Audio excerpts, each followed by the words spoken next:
صلون علی النبی یا ایہا الذین آمنوا صلوا علیہ وسلموا تسلیما اللہم صل علی سیدنا و مولانا محمد معدن الجود والکرم وآلہ واصحابہ الکرام وابنہ الکریم وبارک وسلم صلاة دائمة سرمدا ابدا۔ بسم اللہ الرحمن الرحیم۔ بشر المنافقین بأن لهم عذابا علیما الذین یتخذون الکافرین اولیاء من دون المؤمنین ایبتغون عندهم العزة فإن العزة لله جميعا وقد نزل عليكم في الكتاب أن إذا سمعتم آيات الله يكفر بها ويستهزأ بها فلا تقعدوا معهم حتى يخوضوا في حديث غيره إنكم إذا مثلهم إن الله جامع المنافقين والكافرين في جهنم جميعا صدق الله مولانا العظیم۔ بشارت دو منافقوں کو کہ ان کے لیے دردناک عذاب ہے، اور وہ لوگ جو مسلمانوں کو چھوڑ کر کافروں کو دوست بناتے ہیں، کیا ان کے پاس عزت ڈھونڈتے ہیں؟ عزت تو ساری اللہ کے لیے ہے، اور بے شک اللہ تم پر کتاب میں اتار چکا کہ جب تم اللہ کی آیتوں کو سنو کہ ان کا انکار کیا جاتا اور ان کی ہنسی بنائی جاتی ہے تو ان لوگوں کے ساتھ نہ بیٹھو جب تک وہ اور بات میں مشغول نہ ہوں، ورنہ تم بھی انہی جیسے ہو۔ بے شک اللہ منافقوں اور کافروں سب کو جہنم میں جمع کرے گا۔ یہ آیات اور ان کا ترجمہ آپ نے سماعت کیا۔ اس آیت کو میں نے تلاوت کیا تھا پچھلے سیشن میں، ٹیکنیکل پرابلم کی وجہ سے وہ ریکارڈ بھی نہیں ہو سکی تھی اور ہمارے سامعین تک وہ تفسیر نہیں پہنچ سکی تھی، لہٰذا میں پچھلی تفسیر سے آپ کو جوڑ دیتا ہوں۔ یہاں سے بیان چل رہا ہے منافقین کے متعلق۔ منافقین کے متعلق میں نے اس سے قبل بھی بتایا تھا کہ یہ نفق سے بنا ہوا عربی کا لفظ ہے۔ نفق کہتے ہیں ٹنل کو، ٹنل جو سرنگ ہوتا ہے جس کے دو منہ ہوتے ہیں، گاڑی ایک طرف سے داخل ہوتی ہے اور دوسری طرف سے نکل جاتی ہے۔ منافق کے دو منہ ہوتے ہیں، وہ اسلام کی بھی بات کرتا ہے اور کفر کی بھی بات کرتا ہے، اور ٹنل جیسا ہی ہوتا ہے، یعنی ایک بار اسلام میں داخل ہوا اور پھر ادھر سے نکل بھی گیا، اسے خود پتہ نہیں چلتا۔ اور ایک نافقہ ہے لفظ عربی کا، ایک جنگلی درندہ یا چوہا ایک اس طرح کا ہوتا ہے جس کے دو منہ ہوتے ہیں، جس کو یہ نافقہ کہا جاتا ہے، اسی سے منافق بنا ہوا ہے۔ تو منافق ایک ایسی سخت قسم کی وعید میں شامل ہونے والا انسان ہے جس کے متعلق خود خدائے قدیر و جبار نے پہلے ہی پارے میں، جیسے کہ میں نے آپ کو اس سے قبل بتایا تھا، الف لام میم ذالک الکتاب لا ریب فیہ، سورہ بقرہ جہاں سے شروع ہوتا ہے، 5 آیتیں ایمان والوں کی شان میں نازل ہوئی۔ پھر اس کے بعد ان الذین کفروا سواء علیہم اانذرتہم سے لے کر عذاب عظیم تک 2 آیتیں کافر مشرکین جو کھلے ہوئے کافر ہیں، وَمِنَ النَّاسِ سے لے کر دوسرے رکوع تک تقریباً 13 آیتیں صرف منافقوں کے لیے آئی ہیں۔ اس سے اندازہ کر سکتے ہیں کہ یہ ڈینجر قسم کی جماعت ہے، اسی لیے اللہ تعالیٰ نے ان کی کھل کر کے نشانیاں بھی قرآن میں بیان فرمائی ہیں، ان کو پہچانو، کیونکہ کافر علل اعلان کہتا ہے کہ میرا خدا فلاں ہے، میں اس کی عبادت کرتا ہوں۔ ایمان والا کھل کر کے کہتا ہے اللہ ایک ہے، حضور صلی اللہ علیہ وسلم کی رسالت کا اقرار کرتا ہے۔ کافر بھی ظاہر ہے اور ایمان والا مومن بھی ظاہر ہے، لیکن منافق کو پہچاننا مشکل ہے کہ یہ کبھی کفار و مشرکین میں جاتا ہے تو ان کی باتیں کرتا ہے، ان کے بتوں کی، ان کے گرو گھنٹالوں کی، اور پھر جب ایمان والوں میں آتا ہے تو کہتا ہے ہم تمہاری طرح سے ہیں۔ یہ نشانیاں بھی قرآن میں اللہ تعالیٰ نے فرمایا وَإِذَا لَقُوا الَّذِينَ قَالُوا آمَنَّا وَإِذَا خَلَوْا إِلَىٰ شَيَاطِينِهِمْ قَالُوا إِنَّا مَعَكُمْ، جب وہ ایمان والوں میں آ کر کے ملتا ہے تو کہتا ہے ہم سب ایمان والے لوگ ہیں، بڑے بڑے پلاننگ بتاتا ہے، اور جب پھر شیاطین کے پاس جاتا ہے، کفار و مشرکین کے پاس، کہتا میں تو ان کو مذاق کر رہا تھا، بیوقوف بنانے کے لیے گیا تھا، مومنین کو بیوقوف بنانے کے لیے میں ان کی جماعت میں گیا تھا۔ کفار کو بھی راضی رکھنا چاہتا ہے، مومنین کو بھی راضی رکھنا چاہتا ہے۔ وجہ کیا ہے اس کی؟ یہ منافقت آتی کیسے ہے اس کے اندر؟ صرف اور صرف دنیاوی ہوس اور لالچ انسان کو منافق بناتی ہے۔ منافق کیوں بنتا ہے آدمی؟ اس میں فائدہ کیا ہے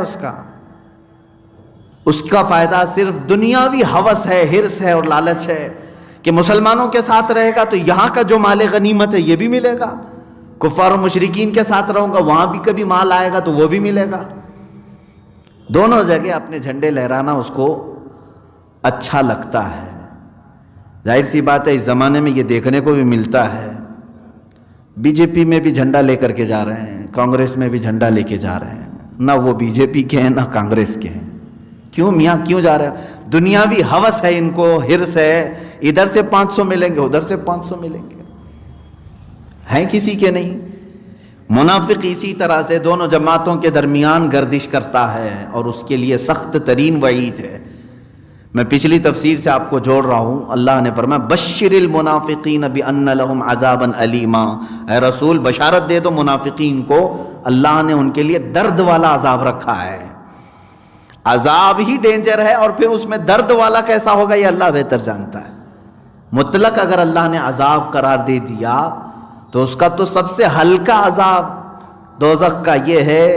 حضور اکرم صلی اللہ علیہ وسلم نے فرمایا سب سے ہلکا عذاب اگر کسی کو دیا جائے گا جہنم میں تو وہ یہ ہے کہ آگ کی جوتیاں پہنائی جائیں گی جس کی گرمی سے اس کا بھیجا کانوں سے باہر آ رہا ہوگا۔ یہ ہلکا عذاب ہے، منیمم اگر کسی کو دیا جانا ہے تو اتنا دیا جائے گا۔ اور جہاں اللہ نے عذاب علیم کہا، درد والا عذاب، عذاب عظیم کہا، بہت بڑا عذاب، عذاب مہین کہا، ذلت والا عذاب، وہ اللہ ہی بہتر جانے کہ وہ کیسے عذابات ہوں گے، وہ کس قدر سخت ترین ہوں گے۔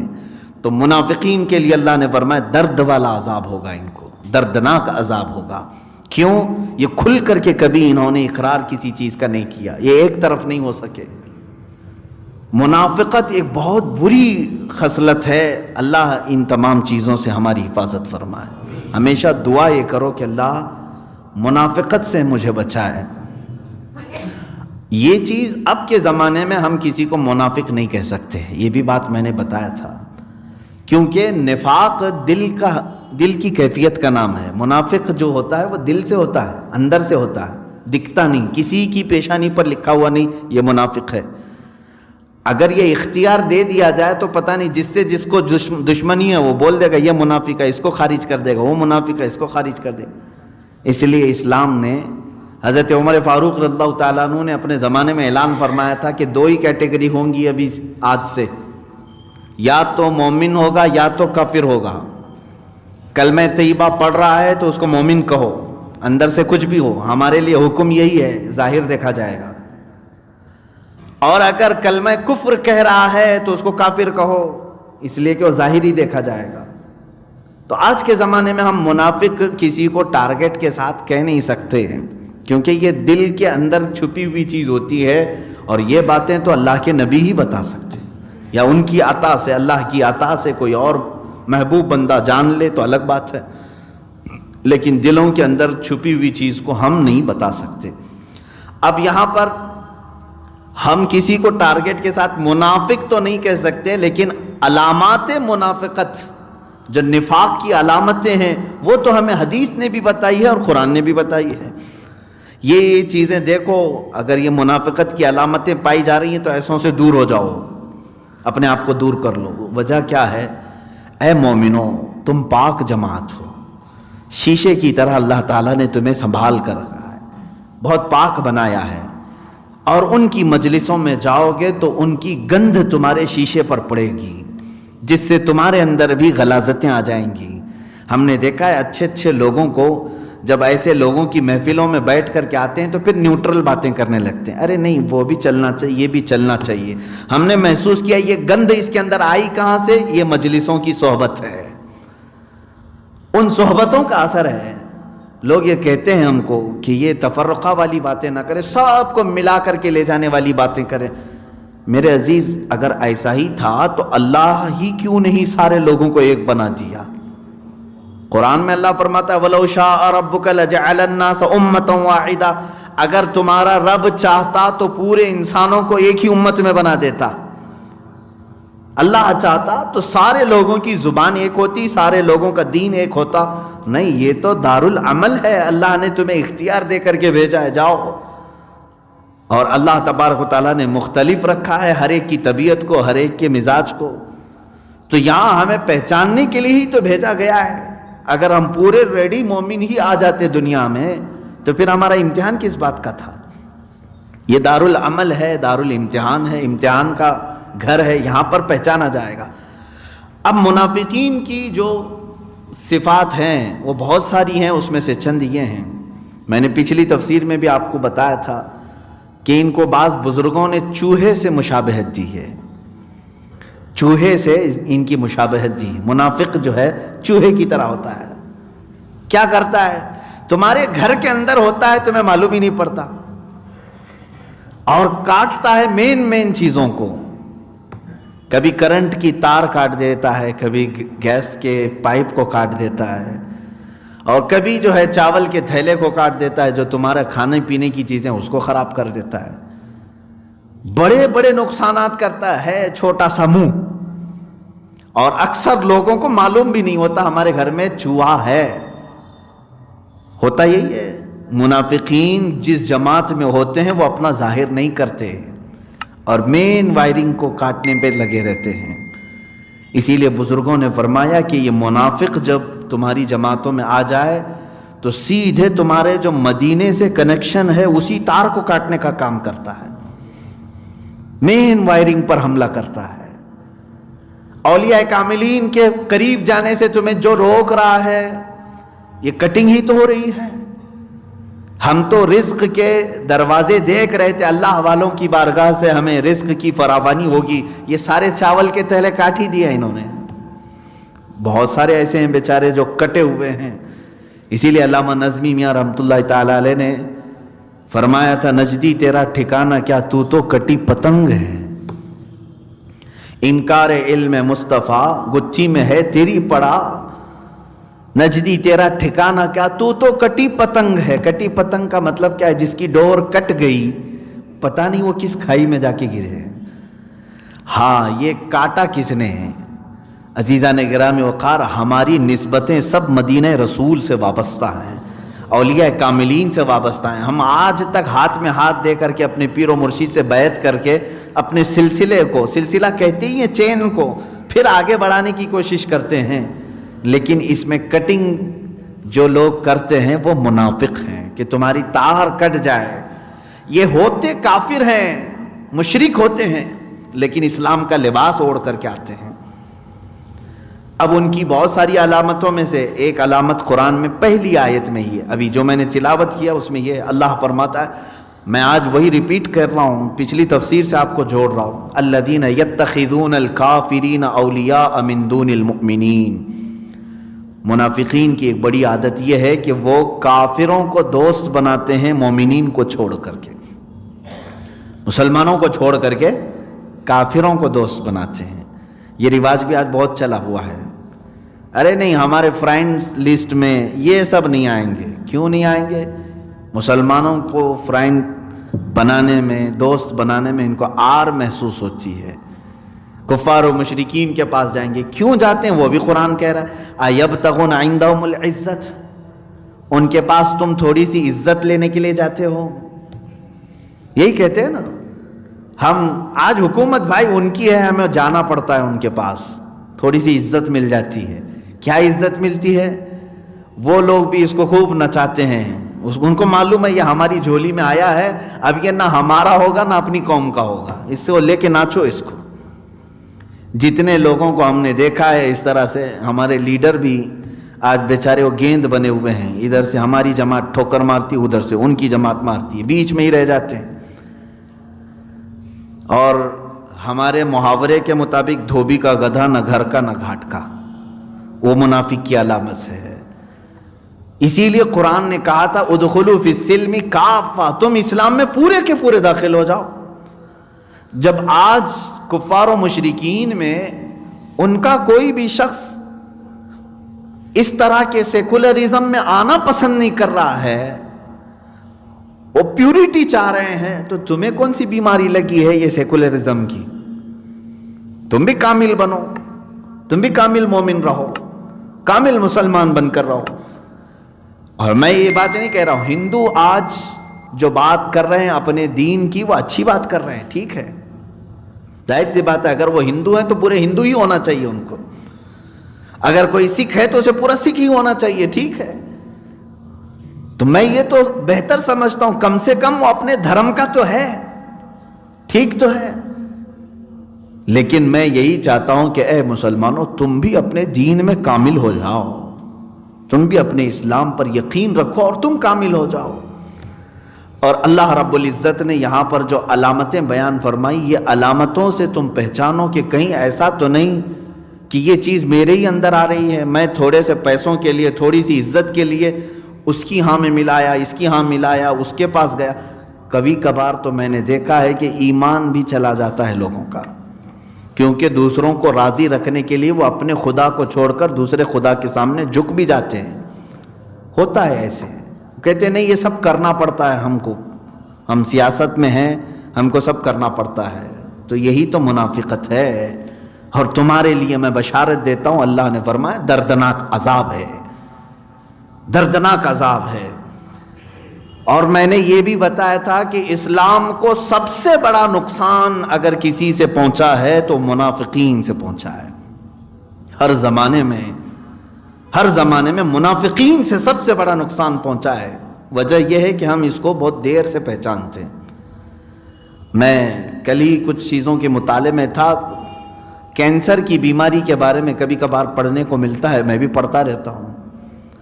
تو ایک ڈاکٹر نے کہا کہ کینسر کی بیماری کا سب سے بڑا جو خاصہ ہے اس کا کیا ہے کہ کیسے یہ بیماری اتنی ڈینجر ہو گئی، اس کو اتنا ڈینجر کیوں کہا جاتا ہے؟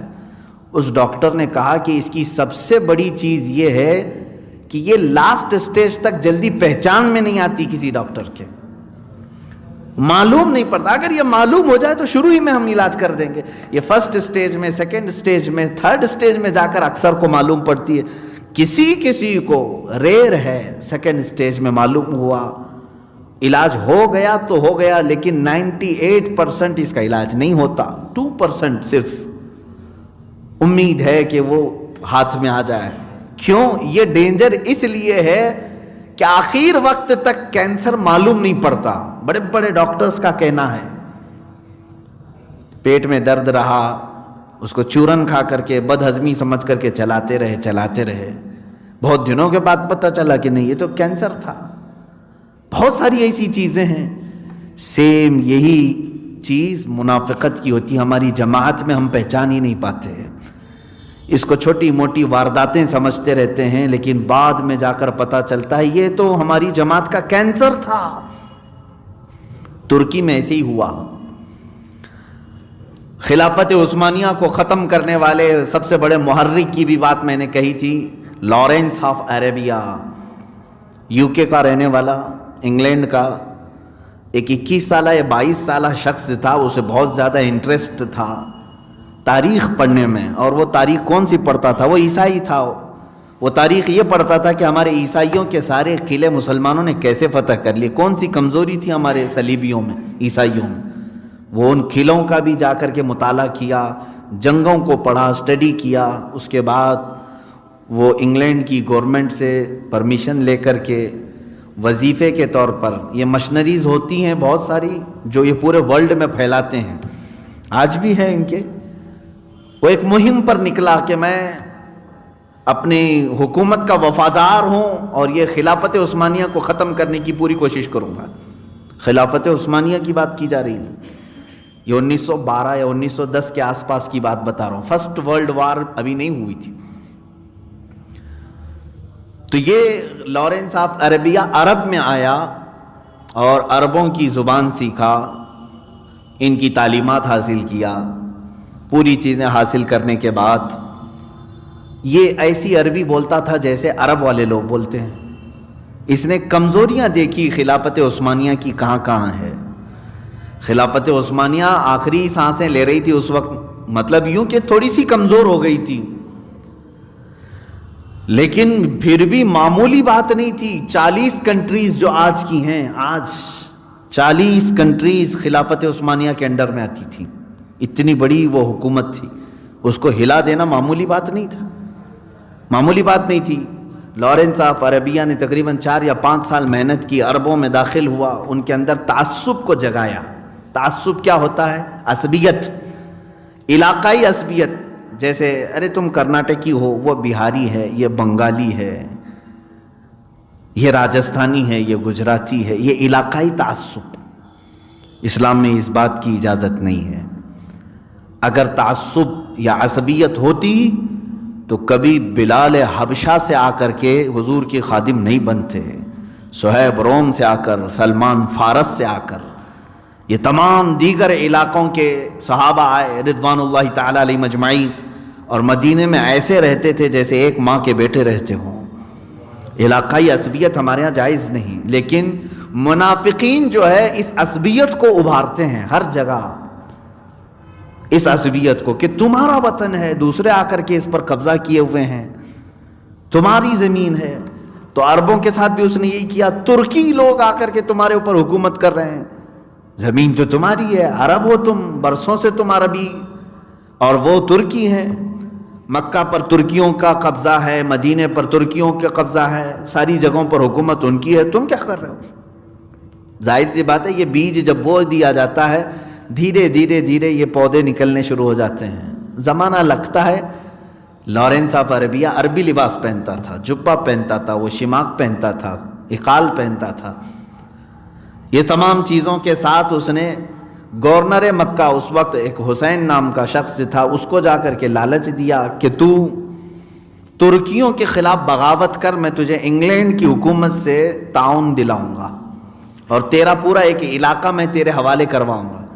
شروع میں تو اس نے انکار کیا کہ ایک عام آدمی اگر یہ اتنا بڑا آفر دے تو اس کو خاطر میں نہیں لایا، لیکن لارنس آف عربیہ ظاہر سی بات ہے ایسے چھپ کر کے کام کرتا رہا۔ اس نے ڈھونڈا پورے عرب میں ایک مشہور خاندان کو جو ڈاکہ زنی پر مشہور تھا، وہ ڈاکوؤں کا خاندان تھا، لوگ ان سے ڈرتے بھی تھے۔ ظاہر سی بات ہے گنڈوں سے لوگ جو ڈرتے ہیں وہ عزت کی وجہ سے نہیں، جیسے کتے سے بھی ہم ڈرتے ہیں اس لیے کہ کاٹ لے گا۔ بعض گنڈے یہ سمجھتے ہیں، دیکھتے ہیں سارے لوگ کیسے مجھ سے ڈرتے ہیں، عزت کرتے ہیں میری، عزت نہیں میاں، وہ کتوں سے جیسے ڈرتے ہیں ویسے آپ سے بھی ڈرتے ہیں۔ ایسے ہی عربی وہ قبیلہ تھا، وہ گنڈوں کا قبیلہ تھا، ڈاکوؤں کا قبیلہ تھا، جو آج بھی سعودی پر حکومت کر رہا ہے، محمد بن سعود کا خاندان۔ لارنس آف عربیہ ان کے پاس پہنچا، انہیں لالچ دیا، ان کو صرف پیسوں سے مطلب تھا، زمین سے مطلب تھا، اور وہ اس لالچ میں وہ آ گئے اور بغاوت شروع کر دیا، جگہ جگہ ان لوگوں نے لوٹ مار شروع کر دی۔ ترکی جو تھے وہ سمجھ ہی نہیں سکے، علاقے سنبھال نہیں سکے، انہوں نے فوجی چھاونیوں پر بھی حملہ کیا۔ میں جب پڑھ رہا تھا تو مجھے اس کی اہمیت پتہ چلی کہ ترکی حکومت نے یعنی خلافت عثمانیہ نے لارنس آف عربیہ کے سر کی بڑی قیمت رکھی تھی کہ اس کو ڈھونڈ کر کے لاؤ تو اتنا انعام دیا جائے گا، کیونکہ بیج یہی تھا، کینسر یہی تھا۔ آخر وہ زمانہ بھی آیا جب مکہ اور مدینہ طیبہ میں بھی جو لوگ موجود تھے ان کو بھی خرید لیا اس نے، اور دعویٰ یعنی کس بات کی لالچ دی گئی، وعدہ کس بات کا تھا کہ ہم اپنے آقاؤں سے یعنی امریکہ سے، یورپ سے، انگلینڈ سے تمہیں ایک زمین، بہت بڑی زمین کے مالک تمہیں بنا دیں گے، بادشاہ تم رہو گے۔ طے پا گیا، اور پھر یہ 1917 کے بعد جو ورلڈ وار فرسٹ، پہلی جنگ عظیم ہوئی، اس کے بعد حالات بکھر گئے، ترکی کی خلافت عثمانیہ کو بہت بڑا جھٹکا لگا، اس لیے کہ یہ جرمنی کے ساتھ تھا، اور جرمنی کو شکست ہوئی تو خلافت عثمانیہ بھی ڈھیلی پڑ گئی۔ فرانس، یورپ، امریکہ یا انگلینڈ جو ایک طرف تھے یہ غالب آ گئے، وہیں سے ان کا غلبہ شروع ہوا، اس سے پہلے کوئی سپر پاور نہیں تھا۔ یہ فرسٹ ورلڈ وار کے بعد یہ غلبے میں آئے، یورپ، انگلینڈ وغیرہ، ورنہ پہلے تو ہمارا سکہ بولتا تھا۔ خلافت عثمانیہ 650 سال تک سپر پاور یہی تھی۔ فرسٹ ورلڈ وار کے بعد پھر ان کے حوصلے بڑھ گئے، خلافت عثمانیہ کو انہوں نے ختم کرنے کے لیے پوری ایڑی چوٹی کا زور لگایا، اور عربوں میں داخل ہو کر کے لارنس آف عربیہ نے عربوں کو خود ابھارا تھا. باہر سے فوج نہیں آئی تھی عربوں کو ختم کرنے, ترکی کو ختم کرنے, علاقائی لوگوں کو ابھارا تھا کہ تم اٹھو ترکیوں کے خلاف, کہ تم اپنی زمینوں کے مالک ہو, تم اپنی زمینیں ان سے واپس لے لو. لوگ جاہل ان کی باتوں میں آئے, جگہ جگہ پر ترکیوں کے ساتھ مٹ بھیڑ ہونے لگی, تو ترکی جو ہے آخر میں سمجھوتے پر آئے. ایک صلح نامہ ایگریمنٹ ہوا اس بات پر کہ نہیں, ہم ساری چیزیں تمہارے حوالے کر کے واپس ترکی جاتے ہیں. معاہدہ ہوا, ایگریمنٹ ہوا, اس لیے کہ ہم نہیں چاہتے کہ مکہ اور مدینے میں مسلمانوں کا خون بہایا جائے. ان مقدس شہروں کو ہم خون سے لال نہیں کرنا چاہتے. شریف لوگ تھے وہ. تو تقریباً 1923 میں یہ معاہدہ ایگریمنٹ قرار پایا, اور اس کے بعد ترکی وہاں سے چھوڑ کر چلے گئے. لیکن آج بھی ان کے عشق رسول پر میں واقعی اللہ کا شکر بھی ادا کرتا ہوں کہ اب بھی امت مصطفیٰ صلی اللہ علیہ وسلم میں ایک جماعت ایسی ہے جو عظمت رسول کی قائل ہے. ان ظالم وہابیوں نے پوری دنیا میں اپنی سڑن اور اپنی بدبو پھیلا کر کے یہ کہا کہ اسلام یہی ہے. ترکی جب جانے لگے تو کوئی چیز وہاں سے نہیں لے گئے, بلکہ ایگریمنٹ یہ کیا, رسول کریم صلی اللہ تعالی علیہ وسلم سے وابستہ جتنے تبرکات ہیں ہم سب ترکی لے جائیں گے. ان وہابیوں نے چھوڑ دیا, لے جاؤ. یہ ویسے بھی ان کو کیا مطلب تھا تبرکات سے؟ اگر وہ رکھ کر جاتے تو شاید یہ لوگ سب جلا دیتے. شرک کے نام پر, توحید کے نام پر سب ختم کرتے. بہت ساری چیزیں انہوں نے مٹا دیا, ختم کر دیا. ایگریمنٹ ہوا اور اس کے بعد چلے گئے. میرے عزیزو, اس کا پس منظر میں بتا کر آپ سے صرف اتنی بات کہنا چاہتا ہوں, 650 سال پر پھیلی ہوئی خلافت عثمانیہ جب دم توڑنے لگی, اپنے ہی علاقوں میں عرب میں کمزور ہوئی, تو کس کی بدولت, کس کی وجہ سے؟ ایک منافق کی وجہ سے, لارنس آف عربیہ, جس کینسر کو شروع میں نہیں پہچانا گیا تھا. یہ اسی طرح سے جڑیں کاٹتے ہیں اور وائر کاٹتے ہیں, مین جگہوں پر یہ حملہ کرتے ہیں. یہ اتنا بڑا نقصان کر کے گیا جس کا خمیازہ بھگتتے بھگتتے آج امت کو 100 سال ہو گئے. اور ہندوستان کی تاریخ میں بھی میں نے یہ پچھلی مرتبہ عرض کیا تھا کہ آزادی کا سب سے بڑا فریڈم فائٹر پہلا وہ شہید ٹیپو سلطان ہیں علیہ الرحمت والرضوان. ان کی کاوشیں اگرچہ آج لوگ بھول چکے ہوں, لیکن جب ابھی کہیں سے انگریزوں کے خلاف کوئی بات نہیں کرتا تھا, اس وقت اس مرد مجاہد نے ان کے خلاف جنگیں لڑی ہیں اور ان سے کہا ہے کہ تم ظلم کے طور پر ہندوستان پر قابض ہوئے ہو. لیکن ان کی پوری مساعی جمیلہ, ان کی جتنی کوششیں تھیں, آپ ہماری کتابیں تو چھوڑے, انگریزوں کی کتابیں پڑھیں تو پتہ چلے گا. انگریز لکھتا ہے کہ ہندوستان میں جانے کے بعد انڈیا میں سب سے زیادہ خطرہ ان کو جس سے تھا وہ ٹیپو سلطان سے تھا. بہت بڑا مقابلہ تھا ان کا. اور حتیٰ کہ میں نے تاریخ میں یہ پڑھا ہے کہ ٹیپو سلطان شہید ہو گئے, ان کی لاش کو اٹھانے کے لیے نہیں جا رہے تھے, ڈر رہے تھے. ان کے جسم پر ایک کوا آ کر بیٹھا, تب انہیں پتا چلا کہ ان کی موت ہو گئی. تب تک تو وہ قریب بھی نہیں جا رہے تھے, اتنا خوف, اتنی ہیبت تھی. لیکن اس مرد قلندر, اس مرد مجاہد کو اگر نقصان اٹھانا پڑا ہے تو انگریزوں کی فوج سے نہیں, اپنے اندر موجود منافقین, میر صادق, نظام حیدرآباد, ان لوگوں نے دھوکہ دیا تھا ٹیپو سلطان کو. یہ اندر آ کر کے فوج میں داخل ہو کر کے ان کا تعاون کرنے کے نام سے پیچھے کے دروازے کھول دیے جہاں سے انگریز داخل ہو سکیں اور حملہ کر سکیں. کیونکہ انگریزوں نے انہیں لالچ دی تھی کہ ٹیپو سلطان کو ختم کرنے میں تم ہمارا ساتھ دے دو, ہم تم کو فلاں فلاں جگہ کی ریاست دے دیں گے. میں بارہا یہی کہہ رہا ہوں کہ منافق آدمی بنتا کس لیے ہے؟ ایک ہی چیز, دنیا کی ہوس, دنیا کی لالچ انسان کو منافق بناتی ہے. عزیزان گرامی وقار, کربلا کے اس میدان میں بھی دیکھیں, امام حسین کے مقابل میں جو لوگ آئے تھے وہ سب کلمہ پڑھنے والے لوگ تھے. کون سے کفار و مشرکین آئے تھے؟ یہودی عیسائی آئے تھے, کلمہ گو لوگ تھے, کلمہ پڑھتے تھے. اور رسول اللہ کے نواسے کے خلاف انہوں نے تیریں اٹھا لی, تلواریں اٹھا لی. کس وجہ سے؟ اس لیے کہ صرف بادشاہ کی طرف سے اعلان ہوا تھا, بلکہ جہاں میں دیکھتا ہوں قسمت کی خرابی کسی کی آ جائے، حضرت سعید ابن ابی وقاص رضی اللہ تعالیٰ عنہ کا نام سنا ہوگا آپ نے۔ حضرت سعید ابن ابی وقاص یہ کون ہیں؟ عشرہ مبشرہ میں سے ہیں، جن کو حضور صلی اللہ تعالیٰ علیہ وسلم نے دنیا میں ہی جنت کی بشارت دی۔ وہ صحابی ہیں، وہ 10 ہیں نا، حضرت سعید ابن ابی وقاص اس میں ہیں۔ سعید ابن ابی وقاص کا بیٹا ہے عمرو بن سعید، سعد ابن ابی وقاص، میں سعید کہہ رہا ہوں، سعد ابن ابی وقاص، ان کا بیٹا ہے عمرو، جس کو یزید کے طرف سے صرف اتنی لالچ دی گئی تھی کہ ایران کا ایک علاقہ رے جس کو کہا جاتا تھا، وہاں کا تجھے گورنر بنایا جائے گا، جا حسین کا مقابلہ کر کے آ جا۔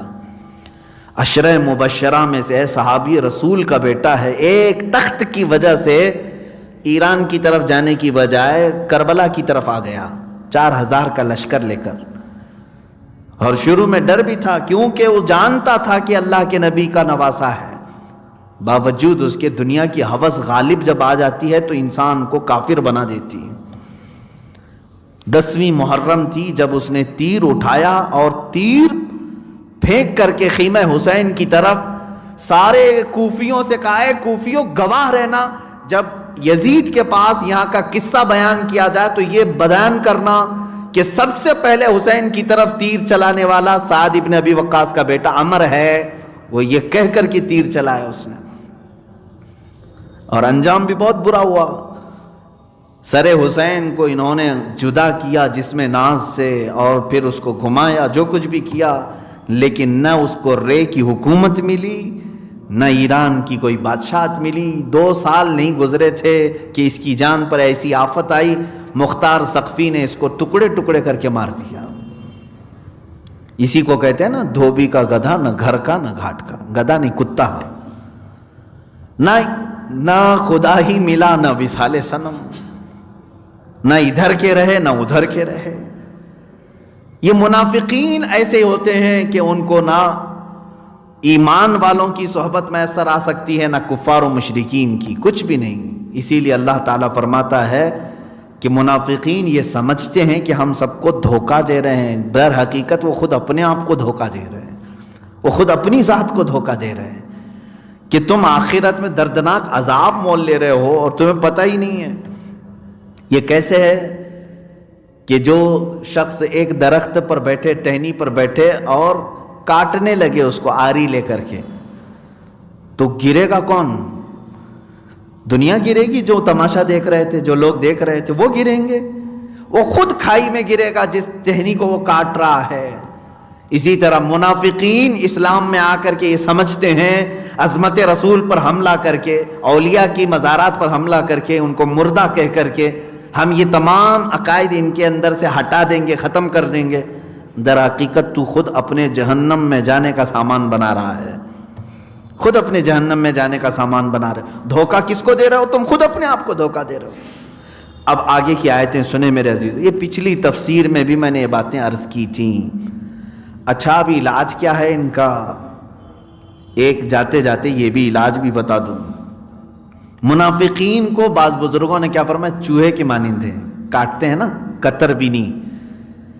گھر میں چوہا ہوتا ہے تو وائرنگ کاٹ دیا، تھیلے کاٹ دیا، کھانا ادھر کا ادھر کر دیا، یہ تمام چیزیں ہوتی۔ اور اسی لیے حدیث رسول میں یہ بھی ہے نا، فرمایا گیا کہ رات کو چراغ گل کر کے سو۔ کیوں؟ فرمایا گیا چوہا، شیطان جو ہے چوہے کی شکل میں آئے گا، چراغ کو کھینچ کر کے کپڑوں کے پاس لے جائے گا، گرائے گا، آگ لگے گی جس سے تمہارا پورا گھر بھی جل سکتا ہے، آگ لگانے کا کام بھی کرے گا۔ تو چوہا بڑا اس طرح کا دشمن ہے کہ سمجھ میں نہیں آتا، لیکن ہوتا گھر میں ہے۔ کیا کرتے ہیں آپ چوہوں کے لیے؟ یا تو پھر آج کی چوہا مار دوائیاں ہیں وہ یوز کرتے ہیں، لیکن ہمارے ہاں ہمارے بزرگوں نے تو کہا ہے کہ ایک بلی پال لو، ضروری نہیں کہ وہ ہر چوہے کو پکڑے گی۔ گھر میں اگر وہ گھومتی رہے، خالی آواز بھی آتی رہے تو چوہا آئے گا نہیں، ہوتا ہے نا۔ بلی کی اگر آواز بھی آتی رہے تو چوہے گھر میں آتے نہیں۔ اسی مثال کو میں نے محسوس کیا، بزرگوں نے صحیح مثال دی ہے۔ اب مومنین کو چاہیے کہ اگر تمہاری جماعت میں کوئی منافق نہ آئے تو کوئی عاشق رسول عالم اہل سنت اپنے محلے میں ہونا چاہیے، اپنی جماعتوں میں ہونا چاہیے۔ اگرچہ وہ ہر منافق کو نہ پکڑے لیکن اس کی آواز سے ہی بہت سارے منافقین راستہ بدل لیں گے۔ نہیں آج ہم نے دیکھا ہے بہت ساری جگہوں پر، میں اپنے لیے نہیں کہہ رہا ہوں، علماء اہل سنت اور ہر مسلمان کو چاہیے کہ تم اپنی صحبتیں باعمل علماء کے پاس گزارو، اس لیے کہ صحبت کا اثر ہوتا ہے۔ اپنے اللہ تعالیٰ نے جو تمہیں وقت دیا ہے اس وقت میں تھوڑا وقت نکالو۔ امام غزالی رحمۃ اللہ تعالیٰ علیہ فرماتے ہیں یک طاعت با صحبت اولیاء بہ از 100 سالہ طاعت بیریا۔ فرماتے ہیں 100 سال اگر تم عبادت کرو گے، 100 سال عبادت کرو گے، اس سے بہتر ہے کہ ایک لمحہ کسی اللہ کے ولی کی بارگاہ میں گزارو، باعمل عالم دین یا کسی شیخ کی صحبت میں گزارو۔ وجہ کیا ہے؟ اس لیے کہ یہاں تمہارے دل زندہ ہوتے، ایمان تازہ ہوتا ہے۔ اور منافق یہ چاہے گا کہ تم کسی عالم کے قریب نہ جاؤ، کسی کے پاس نہ جاؤ۔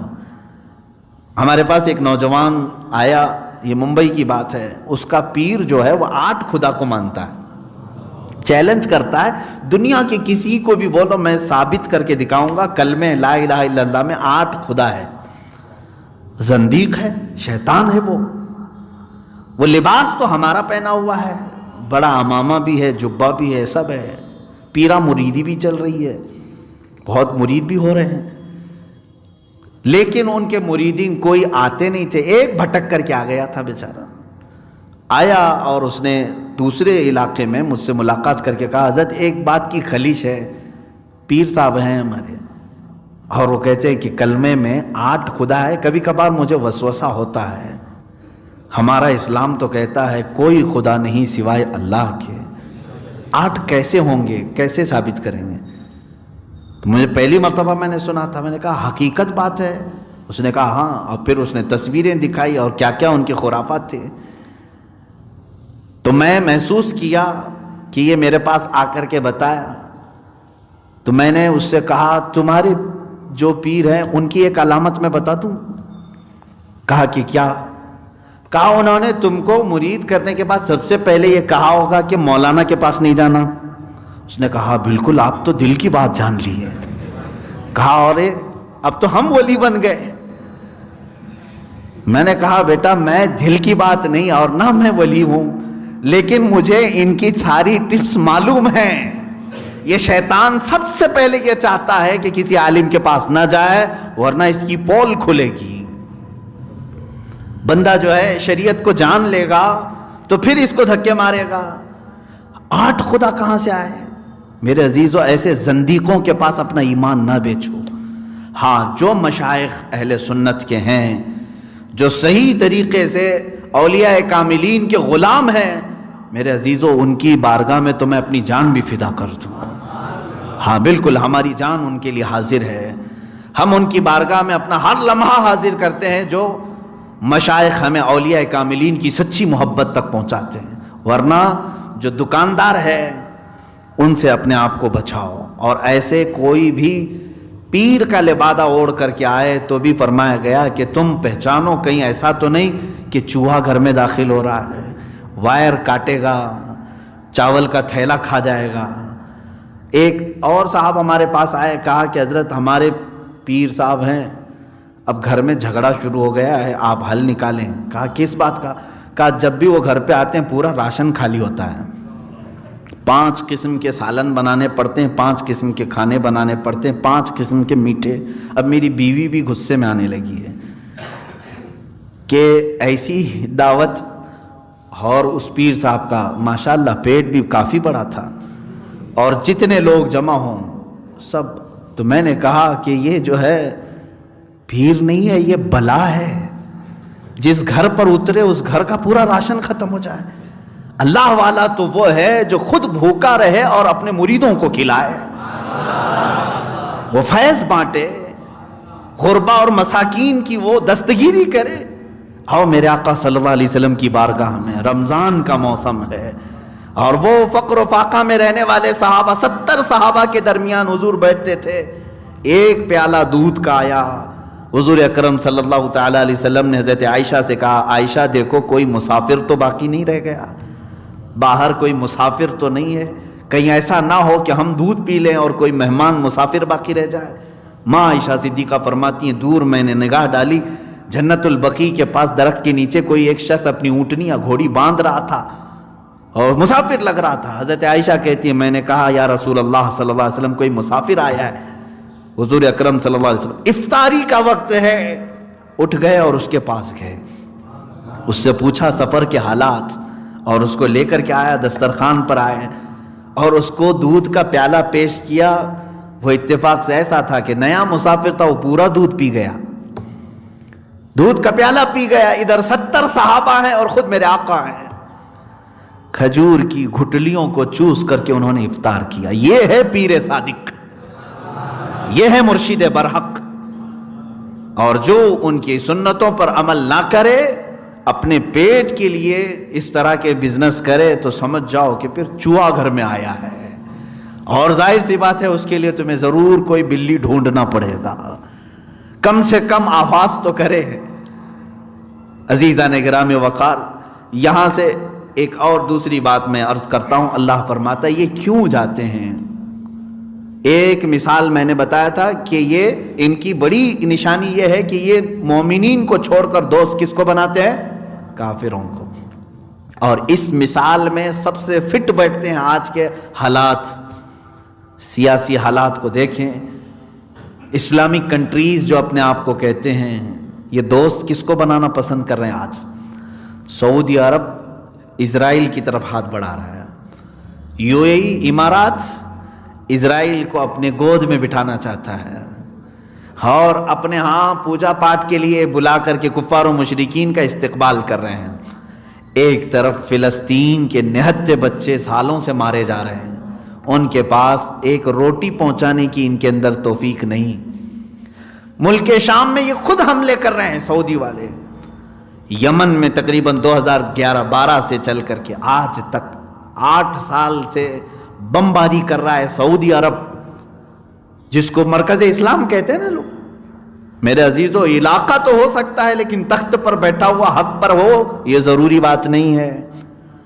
اب تک وہی سعودی عرب 400 سے زیادہ علماء کو جیل میں پہنچایا ہوا ہے، اس میں سلفی علماء بھی ہیں، صوفی علماء بھی ہیں، سنی بھی ہیں، وہابی بھی ہیں، 400 سے زیادہ۔ کیوں؟ اس لیے کہ ان کی غلط پالیسیوں پہ وہ بات کر رہے تھے، جمعہ کے خطبے میں بول رہے تھے۔ اور اگر امریکہ کا صدر آئے تو اسے سونے کا ہار پہنائے، 10 کلو سونے سے بنی ہوئی تلوار گفٹ میں دے، ایک ایسا جہاز جس میں 70 کمرے ہیں شپ، وہ گفٹ میں دیا امریکہ کو۔ اور مجھے ایک سعودی باشندے نے کہا تھا کہ تقریباً 20 سال کے حاجیوں کی کمائی اس نے ایک ہی سفر میں دے دیا اس کو، امریکہ کے صدر کو۔ اتنے بڑے گفٹ کیوں دیے گئے؟ کفار ان سے راضی ہو جائیں۔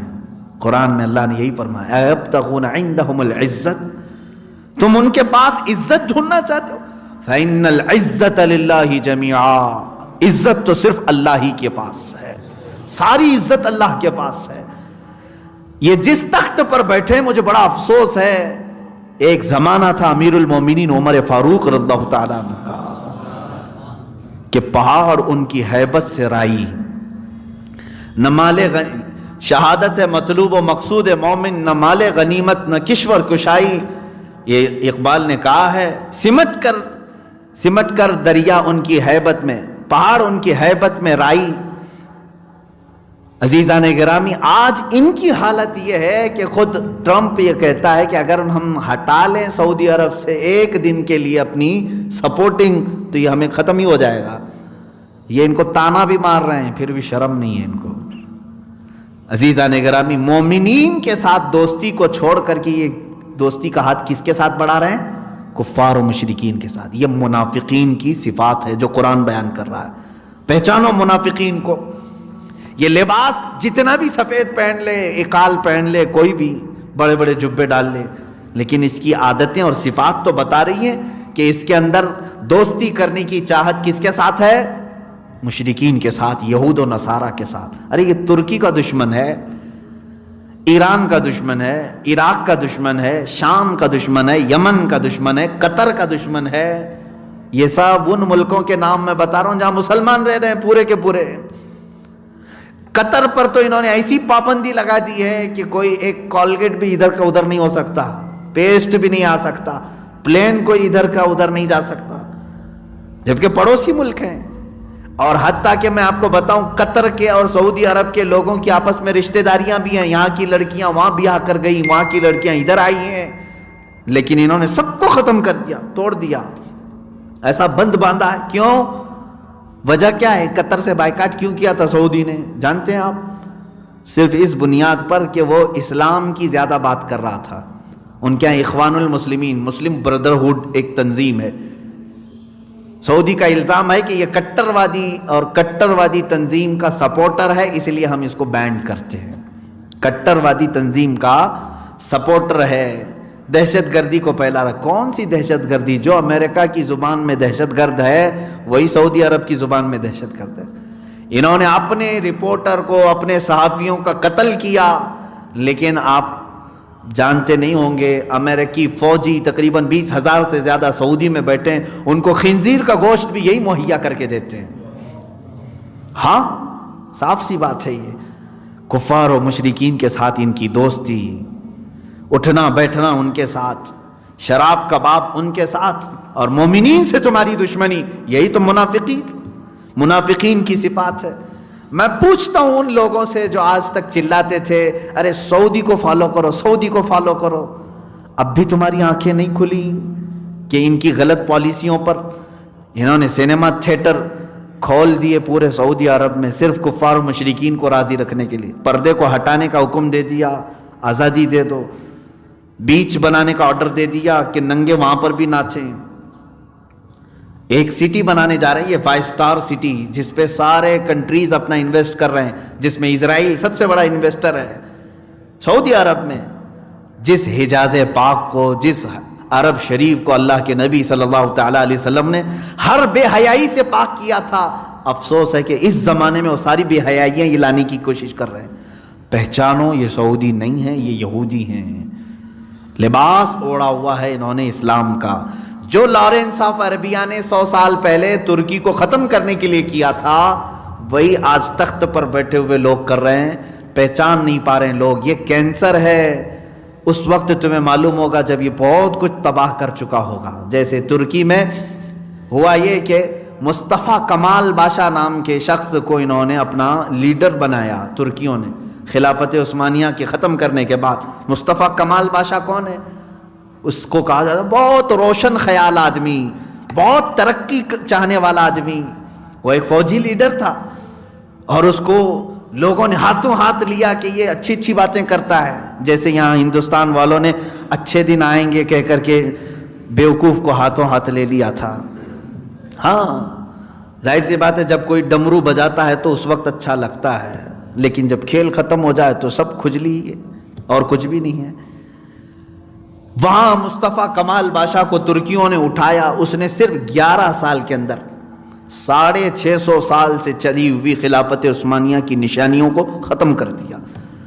اذانوں کو اس نے بند کروایا تھا، اذان دینے پر پابندی لگا دیا تھا. کون؟ مصطفیٰ کمال باشا. حجاب پر پابندی لگایا کہ کوئی عورت حجاب نہیں پہنے گی. آج تک اس کے اثرات باقی ہیں ترکی میں. یورپ کے رنگ میں رنگنے کے لیے یہ یورپیوں کا پیدا کیا ہوا شخص تھا، مصطفیٰ نام ہے. اور اس نے قرآن پاک کو تک عربی میں پڑھنے کی پابندی لگا دی تھی کہ عربی زبان ہی نہیں چلنی چاہیے، جو کچھ پڑھو وہ ترکی زبان میں ہو. قرآن ترکی زبان میں پڑھو، نمازیں ترکی زبان میں پڑھو، اذان بھی اگر دینا ہے تو ترکی زبان میں. کیوں؟ یہی چوہا ہے جو مین وائرنگ کاٹنا چاہتا ہے. عربی زبان ایسی ہے جو پوری دنیا کے مسلمانوں کو آپس میں جوڑتی ہے. حرم کعبہ میں جب ہم جاتے ہیں، کیا افریقی، کیا امریکی، کیا آسٹریلوی، کون کہاں سے ہے معلوم نہیں، لیکن جب اپنے رب کو پکارتے ہیں تو کہتے ہیں لبیک اللہم لبیک. یہ عربی زبان ہے. جس خطے میں بھی جاؤ، نماز اگر کوئی مسلمان پڑھتا ہے تو سورہ فاتحہ ہی سے شروع کرتا ہے. اس زبان سے ہم سب کو جوڑا گیا تھا اور اس چوہے نے اسی کو کاٹنے کی کوشش کی. اس زبان کو ختم کرو. اور ترکی میں صرف 11 سال کے اندر اس نے پورا نقشہ بدلنے کی کوشش کی، بدل بھی دیا، علماء کو اس نے قید کیا، مارا، جیلوں میں ڈالا، اور جو ماڈرن تھے ان کو آگے کیا، ترکی کا لا بنایا اس نے، سمویدھان جیسے ہے، اور سیکولرزم پر ترکی قائم رہے گا، یہ وہاں پر لکھا ہوا ہے، اور اگر کوئی بھی صدر غیر سیکولر آئے تو فوج کو اختیار ہے کہ اس کا تختہ پلٹے اور فوج قابض ہو جائے، یہ آئین میں اس نے لکھوایا۔ ایسی ایسی چیزیں کہ پوری ترکی کو یورپ کے ہاتھوں بیچ دیا کہ ترکی اپنی ہی زمین سے کوئی فائدہ نہیں اٹھا سکے گا۔ دریائے فاسفورس سے جتنے بھی جہاز گزریں گے وہ کوئی ٹیکس نہیں دے گا ترکی کو، پورا یورپ ترکی کی زمین آج بھی استعمال کرتا ہے، کوئی ٹیکس نہیں دیا جائے۔ یہ کون ایگریمنٹ بنایا؟ مصطفیٰ کمال بادشاہ، جس نے ابھی مسجد آیا صوفیہ جو معاملہ ابھی چند دنوں پہلے آپ نے سنا ہوگا، یہ 500 سال سے مسجد تھی اور اس کو اس نے بدل کر کے میوزیم بنا دیا تھا۔ یہی وہ شخص تھا مصطفیٰ کمال بادشاہ، ترقی کے نام پر، ماڈرنیٹی کے نام پر، جدت کے نام پر پورے اسلام کی جڑیں کھوکھلی کر دیا تھا۔ لیکن جب یہ مرا تب علماء کو پتا چلا کہ یہ یہودی تھا، اسلام کا لباس اوڑھ کر کے مسلمانوں میں آیا تھا۔ ایک فرقہ ہے یہودیوں کا، دونما فرقہ، جو لوگ اپنے بچوں کا نام ہی مصطفیٰ، مرتضیٰ، محمد، احمد رکھتے ہیں، پڑھاتے بھی ہیں مسلمانوں، لیکن ان سے وعدہ لیتے ہیں، عہد لیتے ہیں کہ تم اسلام کی بے کنی کرو گے، جڑیں کاٹو گے، مسلمانوں میں جماعتیں بناؤ گے، ان میں فرقے پیدا کرو گے، یہ عہد لے کر کے نکلتے ہیں۔ انہی میں سے ایک شخص تھا مصطفیٰ کمال۔ میرے عزیزو، ان منافقین کی اگر فہرست گناؤ تو بہت لمبی چلی جائے گی، لیکن افسوس اسی بات کا ہے کہ ہم پہچان نہیں پاتے اور یہ بہت نقصان کر جاتے ہیں۔ ہونا کیا چاہیے، ان کا علاج کیا ہے؟ وہی میں نے شروع میں جو بتایا، بلی پالو، تم اہل سنت و جماعت کے علماء کی صحبت اختیار کرو، دینی کتب کا مطالعہ اپنے لیے لازم پکڑ لو، بعد میں کوئی بھی آ کر کے تمہیں بہکائے گا نہیں انشاءاللہ العزیز۔ اور علماء کو بھی چاہیے کہ وہ اپنی عزت و وقار کو سنبھال کر کے رکھیں۔ آج ہماری قوم علماء سے دور ہے تو ان کے اخلاق سے بیزار ہو کر کے دور ہو گئی ہے، وہ اپنی وقار کو سنبھال کر کے نہیں رکھ رہے ہیں، جس کی وجہ سے قوم ان کے قریب آنے سے کترا رہی ہے، ارے ان کے پاس کیا جائیں۔ آج ان کی بھی اپنی اصلاح کی ضرورت ہے۔ میں علماء کو بھی کہتا ہوں کہ اپنا وقار سنبھالو، اپنی عزت سنبھالو۔ آج بھی قوم پیاسی ہے، تمہارے صحبت میں گزارنا چاہتی ہے وقت۔ بہت دور دور سے لوگ یہ سوال کرتے ہیں کہ ہماری زندگی میں مہینے میں 2 دن ہمیں ملتے ہیں، میں چاہتا ہوں کہ کسی باعمل عالم کی صحبت میں گزاریں، کہاں جائیں؟ عزیزان گرامی، ان علماء کو چاہیے کہ وہ عمل کے میدان میں آئیں، اپنا تقوی اور اپنی پرہیزگاری کو سنبھالیں۔ بہرحال یہ منافقت کا ٹاپک بہت طویل ہے، 2 چیزیں میں نے ذکر کیا۔ ایک عادت ان کی یہ ہے کہ یہ کافروں کو دوست بناتے مومنین کو چھوڑ کر کے۔ یہ صفت اگر کسی میں ملتی ہے تو اس سے دور ہو جاؤ، بیزار ہو جاؤ۔ ایک دن ایسا آئے گا کہ یہ تم کو بھی کافروں کی صحبت میں لے جائے گا۔ اگر کسی کو دیکھ رہے ہو کہ یہ بار بار مسلمانوں کی برائی کرتا ہے اور صرف کافروں کی تعریف کرتا ہے تو سمجھ جاؤ کہ یہ منافق ہے، اس کا دل منافق ہو گیا ہے۔ ایسے سے اپنے آپ کو دور کر لو۔ مسلمان جتنا بھی گرا ہوا ہو اخلاقی اعتبار سے، لیکن اس کی بخشش کی امید ہے، اللہ رب العزت بخش دے گا۔ لیکن جو خدا کو ہی اپنا دشمن سمجھا ہوا کافر ہے، اس کو تم کیسے اچھا کہہ سکتے ہو؟ جو تمہارے پیدا کرنے والے کا ہی نہیں ہو سکا وہ تمہارا کہاں سے ہو سکے گا؟ اس بات کو ہمیشہ اپنے باندھ کر کے رکھ لو، یہ ہماری نصیحتوں میں سے ایک چیز تو یہ ہے کہ منافقین قیصر اور کسرا، یہ 2 سپر پاور کا نام میں بتا رہا ہوں، روم کا بادشاہ، ایران کا بادشاہ۔ روم کے بادشاہ کو قیصر کہتے تھے، ایران کے بادشاہ کو کسرا کہتے تھے۔ جب حضرت عمر فاروق رضی اللہ تعالیٰ عنہ کے زمانے میں یہ دونوں بھی کنٹریز فتح ہو گئیں، یہ دونوں سپر پاور ٹوٹ کر بکھر گئے، روم بھی اور ادھر کا ایران بھی، دونوں بھی سلطنت اسلامیہ میں داخل ہو گئے، خلافت اسلامیہ میں آ گئے۔ اب مسئلہ یہ تھا کہ حضرت عمر فاروق رضی اللہ تعالیٰ عنہ کے پاس صحابہ وہاں کا مال غنیمت لے کر کے آئے۔ مال غنیمت کس کو کہتے ہیں؟ جب دشمن ساری چیزیں چھوڑ کر چلا جائے تو جو بچا ہوا مال ہے وہ فتح پانے والی جماعت کا ہوتا ہے۔ تو صحابہ وہاں سے مال غنیمت لے کر کے آئے۔ اس مال غنیمت میں ایک بہت ہی قیمتی قالین بھی آیا وہ کسرا کے ہاں دربار میں بچھایا جاتا تھا۔ اس قالین کی اہمیت اتنی تھی کہ اگر دنیا کے کسی شخص کو بادشاہ اس قالین پر بٹھا دے تو زندگی پر فخر کرتا تھا کہ کسرا کے محل کے اس فلاں قالین پر بیٹھا ہوا میں آدمی ہوں۔ وہ فخر کر کے لوگوں کو بتاتا تھا کہ وہ بہت ہی قیمتی قالین تھا، اور ایسے ویسے کسی ہر آدمی کو بٹھاتا بھی نہیں تھا۔ جب کسی کو بہت نوازنا ہوتا تھا بادشاہ کو، اس قالین پر وہ بٹھاتا تھا۔ کسرا کے دربار کا قالین، اب جب کسرا کی ساری سلطنت ٹوٹ کر بکھر گئی تو وہ قالین بھی مال غنیمت میں آیا۔ صحابہ اس کو مدینہ لے کر کے آئے۔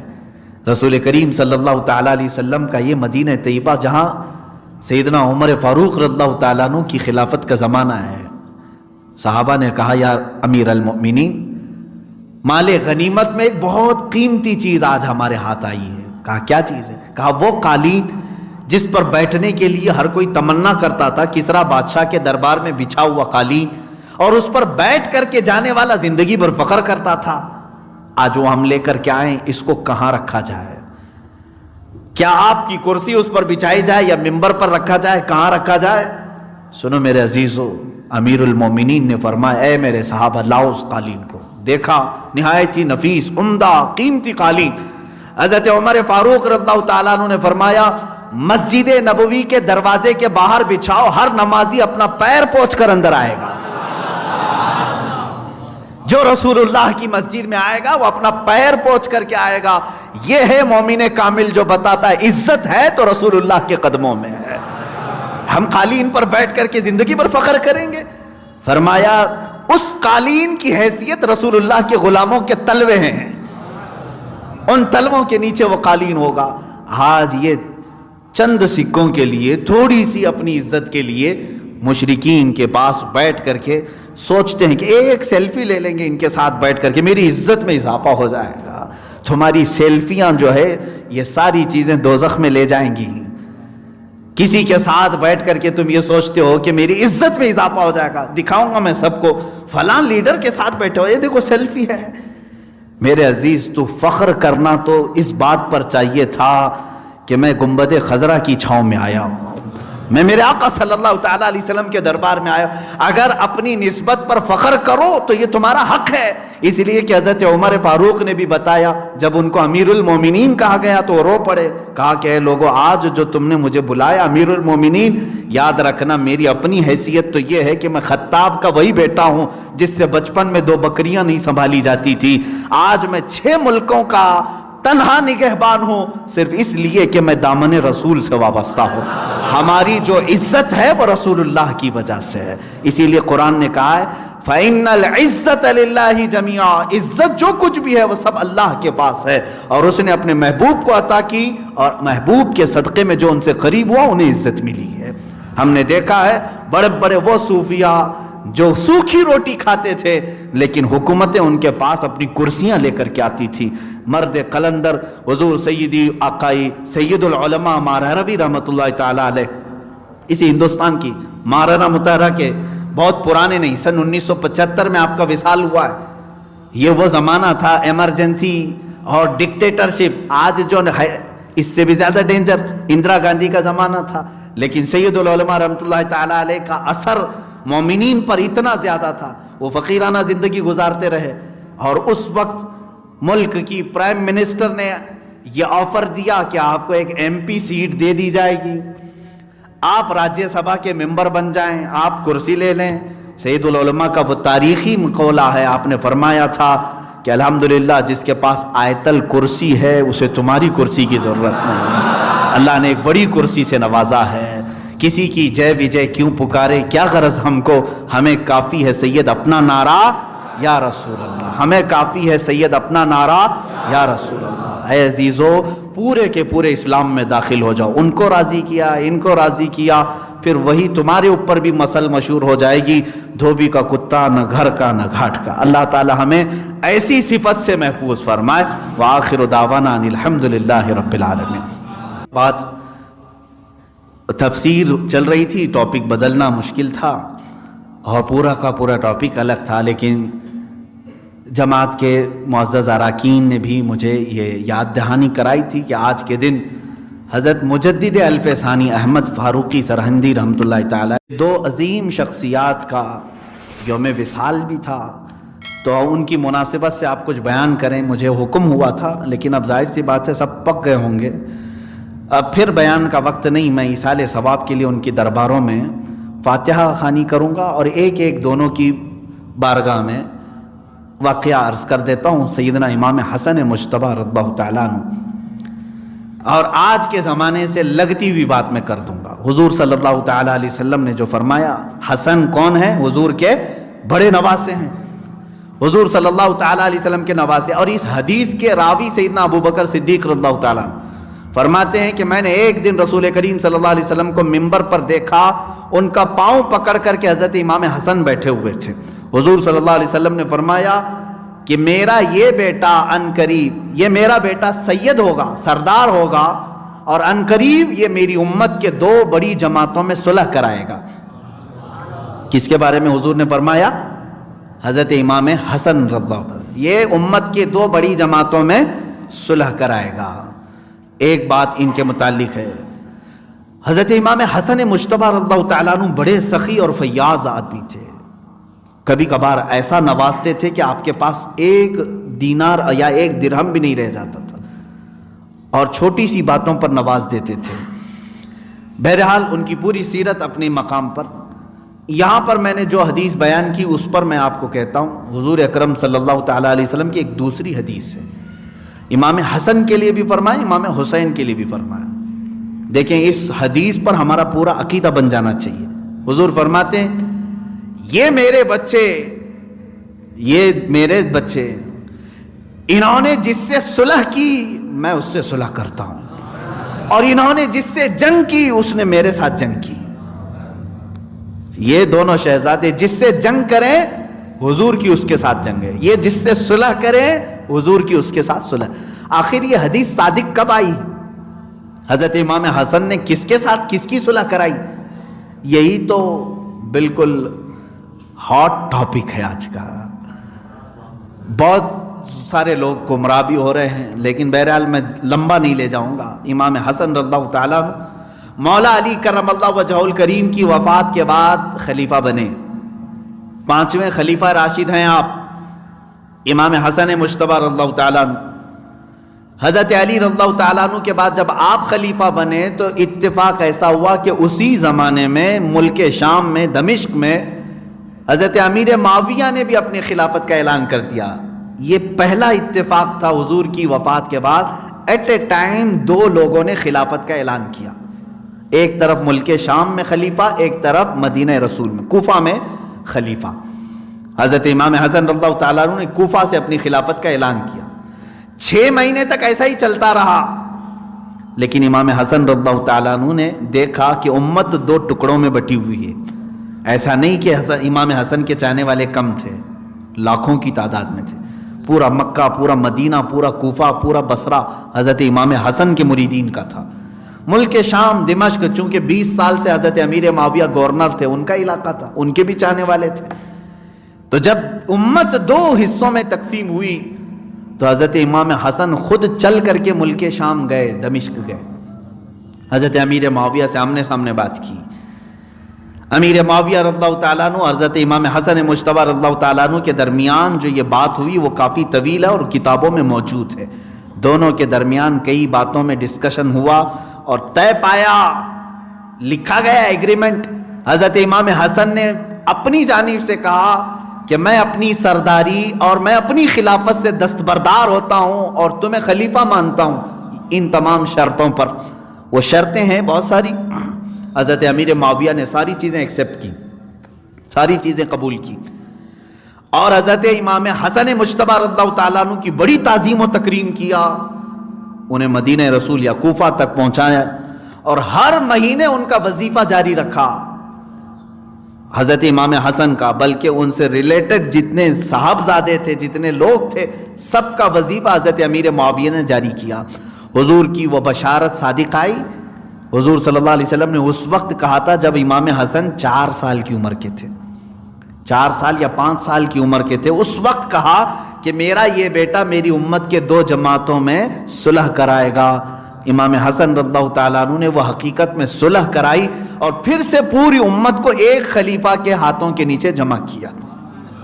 ایک طرف آپ مصلح امت ہیں اور دوسری طرف میرے آقا کے علم غیب کی بین دلیل بھی ہیں. جو آقا صلی اللہ علیہ وسلم 40 سال پہلے بیان فرما چکے ہوں، 35 سال پہلے وہ بات صادق آئی حضرت امام حسن کی زندگی میں. اب ایک بات دوسری حدیث پر میں بات کر رہا ہوں.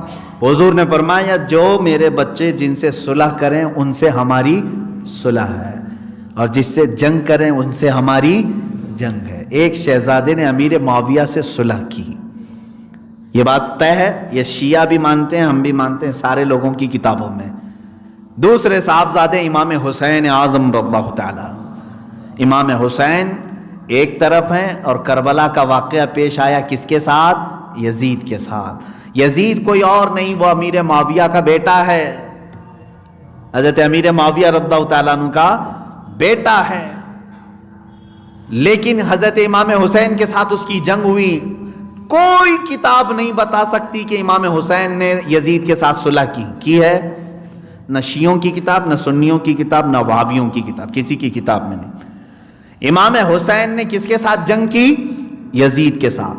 میرے آقا کا فرمان ہے میرے یہ شہزادوں نے جس سے صلح کی اس سے میری صلح ہے، انہوں نے جس کے ساتھ جنگ کی اس کے ساتھ ہماری جنگ ہے. جو مصطفیٰ نے فرمایا وہی آج اہل سنت و جماعت کا بھی قول ہے.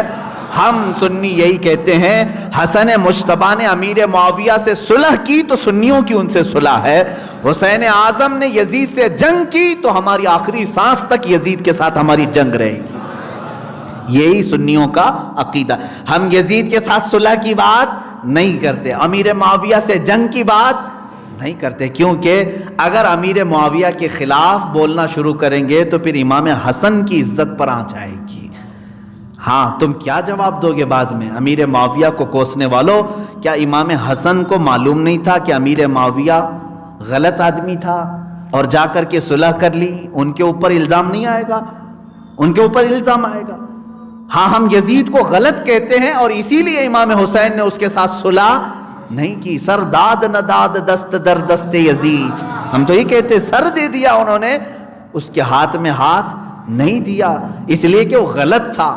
اور امام حسین کی عزت یہ ہے کہ غلط کے ہاتھ میں ہاتھ نہیں دیں گے. یہی عزت امام حسن کی بھی ہے کہ وہ غلط کے ہاتھ میں ہاتھ دیں گے. تو ایک بھائی کو آپ حق سمجھتے ہیں، انہوں نے غلط کے ہاتھ میں ہاتھ نہیں دیا، دوسرے بھائی امام حسن کو کیوں الزام لگاتے ہیں کہ انہوں نے غلط کے ہاتھ میں ہاتھ دے دیا؟ نہیں میرے عزیزو، امیر معاویہ کو اگر وہ غلط سمجھتے، میں سمجھتا ہوں امام حسن جو ہے شہید ہو جانا پسند کرتے لیکن کبھی صلح نہیں کرتے. امام حسن مجتبیٰ رضی اللہ تعالیٰ عنہ نے جن سے صلح کی ان سے سنیوں کی صلح ہے. ہم امیر معاویہ کی شان میں برا بھلا نہیں کہیں گے، وہ صحابی رسول ہیں. بیٹا برا تھا، بیٹا یزید تھا، بیٹا حسین کے خلاف آیا، ہم اس کے خلاف بولیں گے. اسی طرح ہم سعد ابن ابی وقاص کے بارے میں نہیں بولتے، وہ عشرہ مبشرہ میں سے ہیں، لیکن ابھی میں نے تفسیر میں بتایا امام حسین کی طرف سب سے پہلا تیر پھینکنے والا کون ہے؟ عمرو بن سعد، جو سعد ابن ابی وقاص کا بیٹا ہے. تو جب تم عمرو کو گالیاں دے سکتے ہو اور سعد ابن ابی وقاص کی عزت کرتے ہو تو اسی طرح سے یزید کو برا بھلا کہو، ہم کو اس سے کوئی مطلب نہیں، لیکن ان کے باپ امیر معاویہ پر طعن و تشنیع نہ کرو. بہرحال یہ ایک عقیدہ تھا. اس کے بعد مجدد الفسانی رحمۃ اللہ تعالی علیہ کا آج یوم وصال، یہ 1000 سال کے بعد آنے والا مجدد ہے ہندوستان کی سرزمین پر. جب 975 ہجری غالباً چل رہی تھی اس وقت آپ پیدا ہوئے. پنجاب کا علاقہ ہے سرہند، وہیں پر آپ کی پیدائش ہوئی، وہیں پر آپ پلے بڑے. بہت بچپن میں حافظ قرآن ہوئے، 17 سال کی عمر میں آپ مفتی کامل بھی بن چکے تھے اور نقش بندی سلسلے میں بیعت ہوئے. اس کے بعد آپ کے جو مجاہدانہ کام ہیں وہ سب سے بڑا کام یہ ہے کہ اکبر بادشاہ اس وقت بے دین ہو گیا تھا. دیکھیں وہ بھی ایک چوہا تھا جو ہندوستان میں آیا تھا.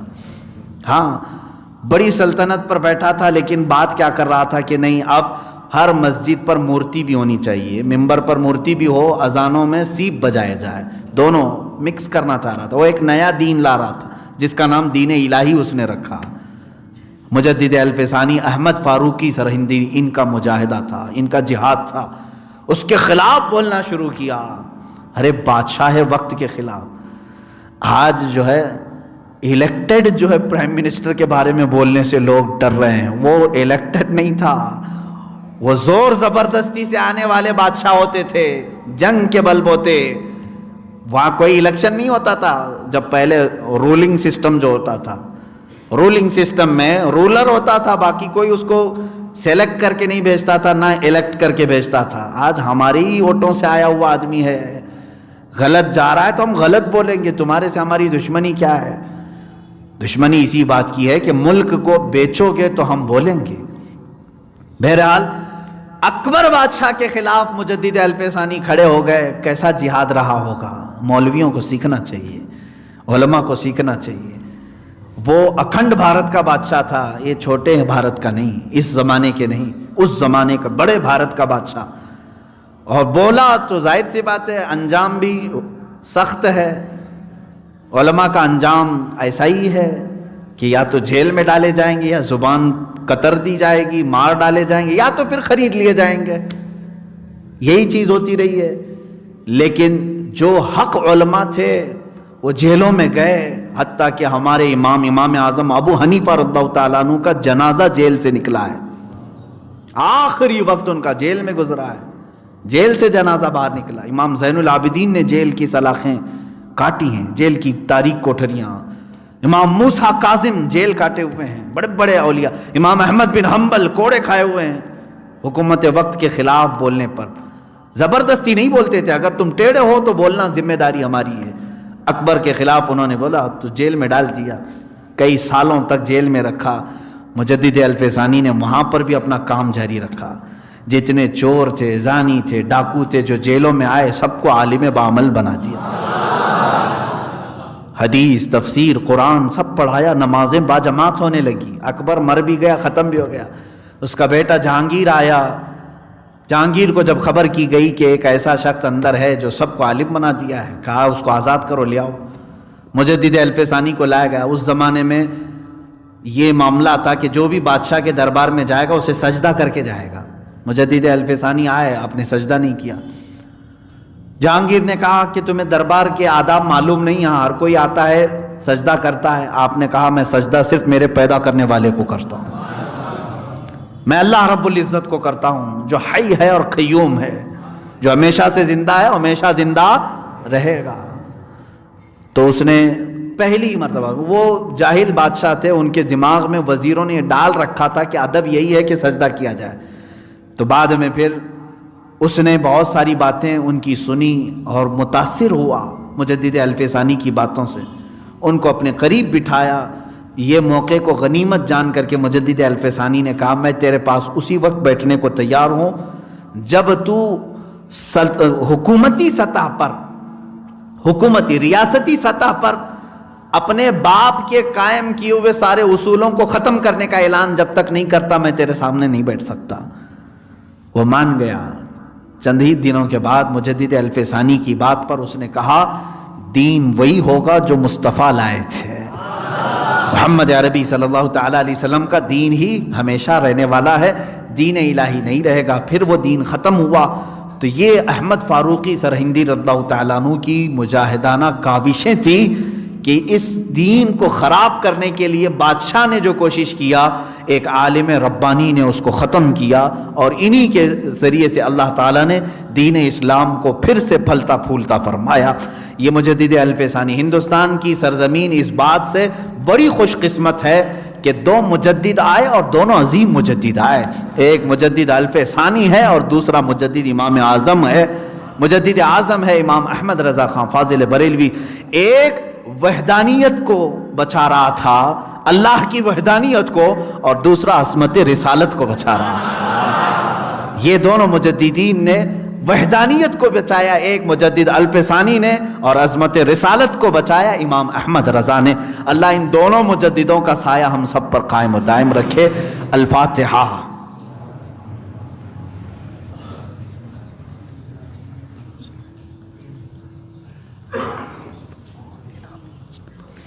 الہ العالمین، ستار العیوب، غفار الذنوب، قدیر و جبار خدا، جو کچھ بھی بیان ہوا کہا گیا سب کو اپنی بارگاہ میں قبول فرما، غلطیوں کوتاہیوں کو اپنے فضل و کرم سے معاف فرما، جو پڑھا گیا ہے اس کا ثواب اپنے حبیب پاک صلی اللہ علیہ وسلم کی بارگاہ میں نظر قبول فرما۔ مصطفیٰ کریم صلی اللہ علیہ وسلم کے صدقے و توسل تمام انبیاء، صحابہ، اولیاء، مومنین، مومنات، مسلمین، مسلمات کی روحوں کو نظر کیا قبول فرما، خصوصاً بالخصوص امام حسن مجتبیٰ اور مجدد الف ثانی احمد فاروقی سرہندی رضی اللہ تعالیٰ عنہما کی بارگاہ میں نظر قبول فرما۔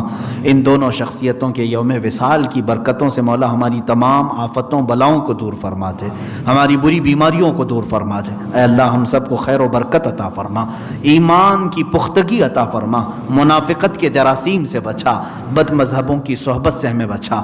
الہ العالمین ہماری دعاؤں کو رسول پاک کے نالین پاک کے صدقے قبول فرما۔